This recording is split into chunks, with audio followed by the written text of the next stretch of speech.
26 2nd Avenue. Very few New Yorkers know the historical significance of this humble storefront. See this sign behind me? It says Matchless Gifts. It was the name of a curio shop that was here in the mid-60s, a name that turned out to be quite prophetic indeed. It's here where an ancient Eastern spiritual tradition took root and expanded throughout the world. This is where it all began, the very first Hare Krishna temple in the West. Take a look around. You can see how small it is. The Swami would come and sit on this end and lecture on the philosophy of Krishna consciousness. Although the Hindu Vaishnava tradition, also known as Krishna consciousness, goes back thousands of years and still has millions of followers in India, it was a very new thing in the West. So Bhaktivedanta Swami decided to incorporate his fledgling movement, and that happened in July 1966. He founded the movement as ISKCON, the International Society for Krishna Consciousness. When Srila Prabhupada came to this country, he did something that was quite daring, in the sense that his goal was to transplant a very well-established and very authentic and old tradition from India to the United States, to New York City, to the 60s counterculture. I mean, if you look at it comparatively, there couldn't be two more different cultures than these two. Within 12 short years after he left India, A.C. Bhaktivedanta Swami Prabhupada traveled across the globe 14 times, initiated thousands of disciples, established over 100 centers, several farm communities, as well as various charity and educational organizations. But what happened to his legacy after he passed in 1977? Where does his organization stand now, 5 decades after he established it?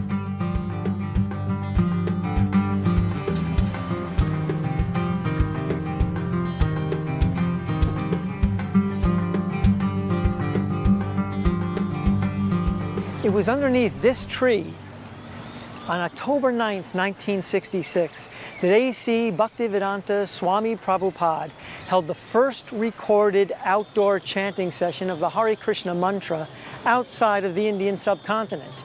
Chanting the Hare Krishna mantra is one of the most important activities for Krishna devotees.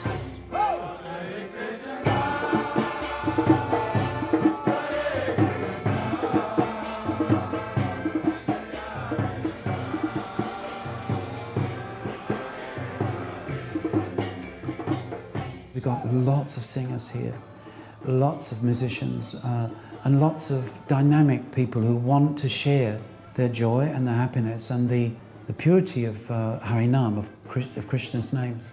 And so there are quite a few different initiatives going on. The Harinam itself goes out every day, and that is generally 2 to 3 hours. People from so many countries come here. So you can sing to all over the world when you come here on Harinam.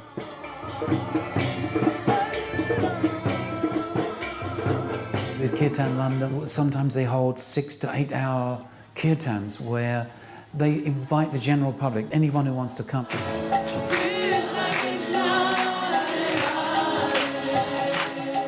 I always come to kirtan to go deep inside. Well, I cried even more than usual. It connects me with happiness.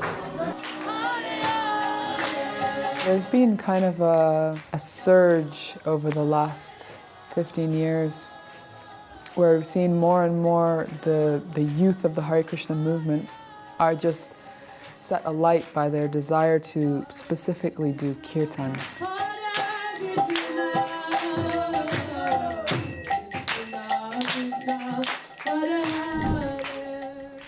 After years of planting seeds in the West, Prabhupada returned to India, and with the help of his American and Indian disciples, started building beautiful temples in the major cities and holy places there.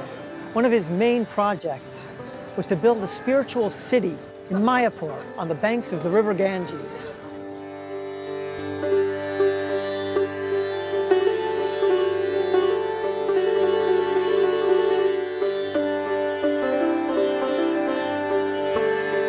Prabhupada was planning a project that was far bigger than ever had been attempted by anyone else.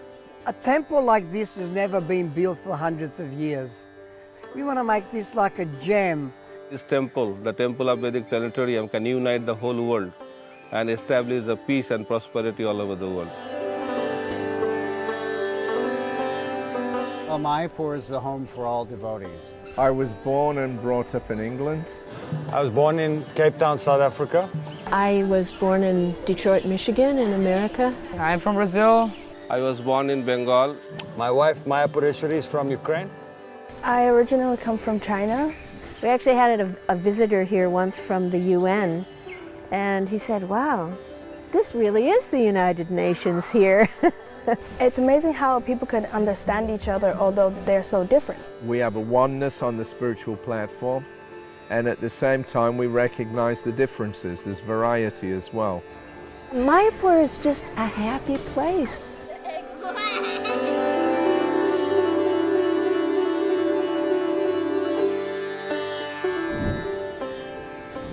Back in the early days, most of the devotees lived and served inside the temple itself. Nowadays, most devotees have families and have regular jobs.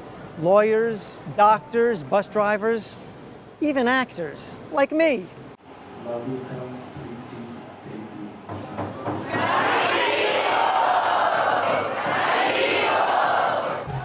Today is the Ratha Yatra Festival in New York City. Although Prabhupada started his mission here in New York, his teachings have reached almost everywhere in the world now and have been making the kind of impact that, for some places, was unimaginable 50 years ago.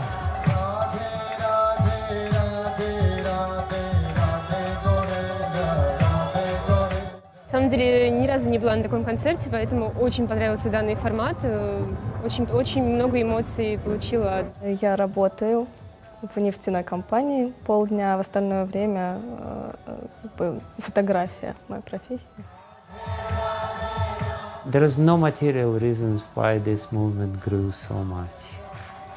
Definitely, grace of Srila Prabhupada and his way of presentation, because so far we distributed millions of his books, probably around 20 million of Prabhupada's books, and people just by reading his books become devotees, become convinced.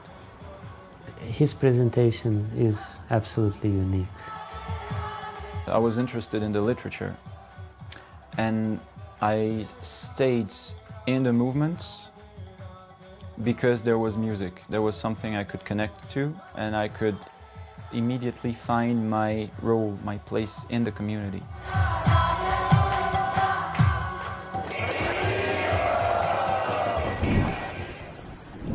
Behind me are a row of colorful tents. Inside of each of them is a different aspect of the central components of the culture of Krishna consciousness. Directly behind me is a booth called Books on Yoga and Meditation. They give the basis of our philosophy. Basically, that we're not this body, we're eternal spiritual souls.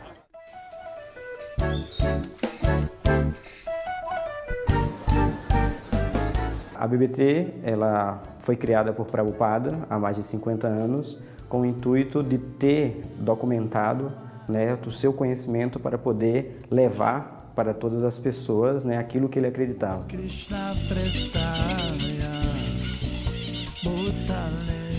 Minha maior alegria na vida é esse serviço de tradução, porque eu sei que eu não estou beneficiando só a mim, mas eu beneficio as pessoas que têm acesso a esses livros. E a tradução também tem uma vantagem, algumas vezes eu gosto de escrever também, mas na escrita talvez apareçam as minhas imperfeições, as minhas debilidades, mas quando eu traduzo o livro de uma pessoa completamente qualificada, como os Goswamis ou Prabhupada, eu tenho certeza de que eu estou sendo um instrumento de uma mensagem perfeita. Então, me inspirou muito, né, distribuir livros, porque foi também através dos livros que eu pude mudar de vida, né, mudar meu nível de consciência, né, que mudou completamente a minha vida. Então eu gosto, né, da ideia de oportunizar isso para outras pessoas, dar isso para outras pessoas, né? Algo que foi maravilhoso na minha vida, que outras pessoas tenham a oportunidade. A partir de 2009, em 2009 nós conseguimos distribuir 135 mil livros e desde então a nossa média anual é de 350 mil livros. A minha maior felicidade na vida é quando eu vejo que Prabhupada ele é reconhecido pelo serviço que ele fez e que faz para a humanidade.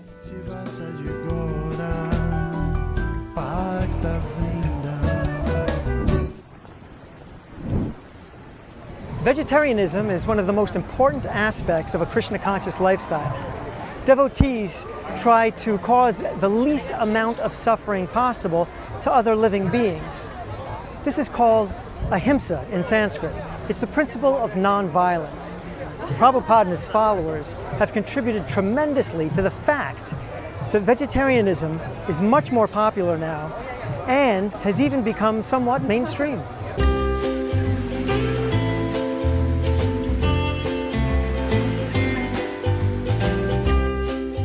Not that long ago, it was kind of unheard of to have a vegetarian restaurant. And I would dare say that Hare Krishna are probably the first people in Australia to do one. There were teary moments and, you know, a lot of blood, sweat and tears. But, you know, I think if you want to establish something great, you have to go through those kind of crazy processes. And now it's a massive, you know, massive sort of lifestyle choice. If you say clean eating, vegan, all that sort of stuff, now it's embraced. And I think we did a lot of the groundwork for that. It's kind of an exciting new world of vegetarian prasadam distribution.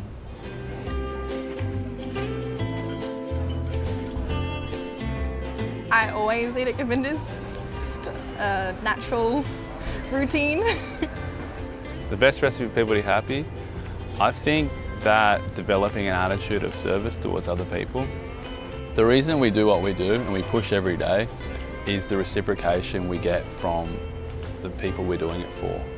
And every day they're coming in, we have people coming in multiple times a day even, and just showering with us appreciation and affection and love. I think the Hare Krishnas, that I know them anyway, are really integral to the community at James Street. I think they provide a really beautiful service and they make incredible food.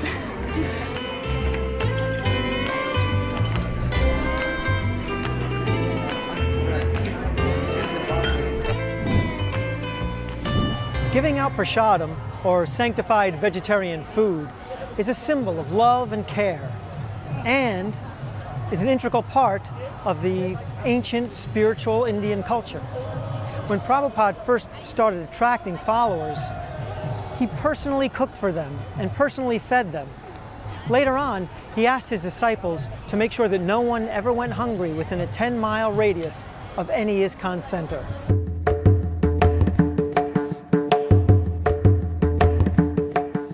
The ISKCON Food for Life is the world's largest free food vegetarian program which serves out holistic meals to people all around the world at its different centers. The Food for Life initiative in ISKCON Mumbai started in 1980s and is still going very strong, where a holistic meal is served to people every day, morning and evening.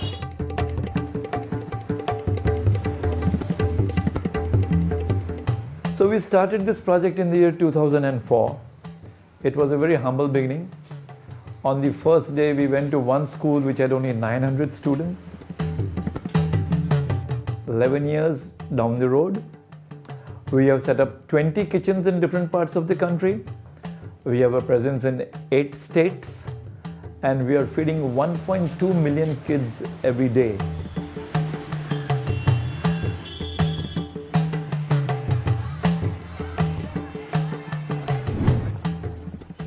Although he started his mission in a big metropolis, Swami Prabhupada inspired his followers to establish farm communities, leading a lifestyle of simple living and high thinking. He taught them to respect nature and how to be self-sufficient, living off what the land and the cows provide.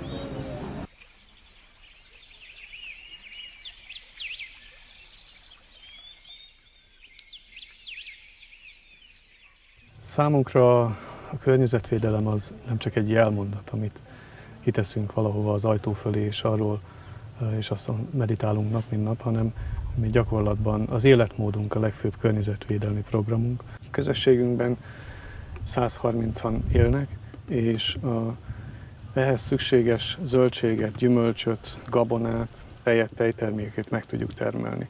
Gabonából több mint 10-szeres túltermelésünk van. At the moment we have around 50 cows and oxen. We have our own water system. So Krishna Valley is completely off the grid. No gas, no water, no electricity is coming in. Krishna Valley has a really great reputation of being the largest sustainable eco-village in Europe.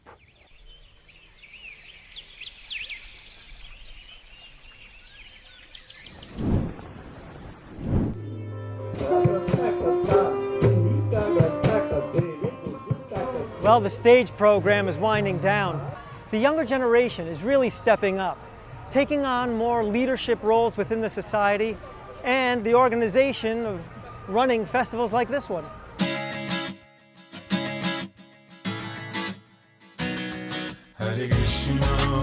I've always felt that my mission is to be of use. I have a teaching degree, so my primary job is teaching. What we really look at is a holistic approach to education. They teach science, they teach mathematics, they teach reading, they teach how to write, they teach how reading comprehension, and lots of other stuff, including about Krishna. And so that's why I really like this school. Everything that we do, it's age appropriate, and it's done with the eye of just creating these positive spiritual experiences that they can look back on and want to continue or relive in some way. I want to be an ecologist and save Krishna's trees.